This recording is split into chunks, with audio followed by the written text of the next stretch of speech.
the 25% cut, NVIDIA just slashed its 2026 production targets for the Rubin R100 platform by 500,000 units. This isn't a minor supply chain hiccup.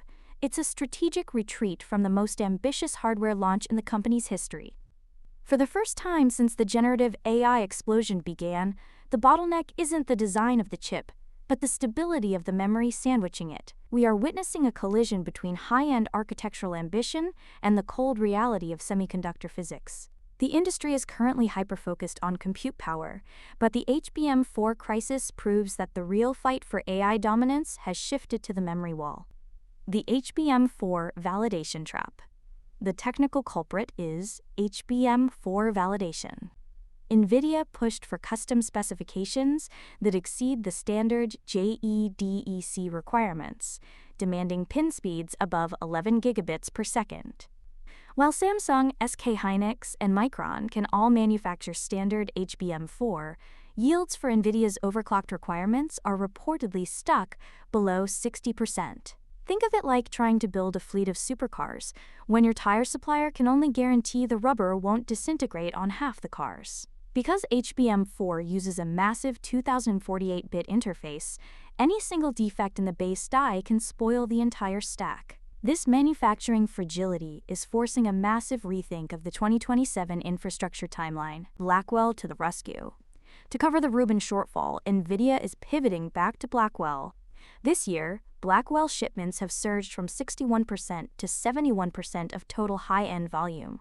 It is a brilliant, albeit forced, hedge. By extending the life of the HBM3E architecture, NVIDIA maintains its revenue floor, while its memory partners struggle to stabilize the next-gen stacks.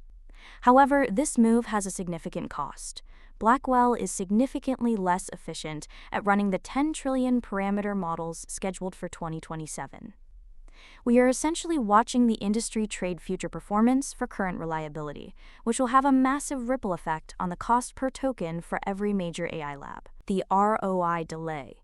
The hyperscalers are the ones truly feeling the squeeze. Google, Meta, and Microsoft have already committed billions in capital expenditure based on the assumption that Rubin would arrive at full scale by early 2027. With production targets being cut and the roadmap slipping, the return on investment for these massive data center build-outs is being pushed back by at least 18 months. If you cannot feed the beast the memory bandwidth it needs, you are effectively paying for premium silicon that sits idle, waiting for data. This is no longer a silicon war. It is a logistics and packaging war, where the winner is whoever can solve the thermal and yield issues of vertical stacking. The signal under the noise. The HBM4 crisis signals a fundamental shift in the AI economy from a compute-rich era to a memory-starved one.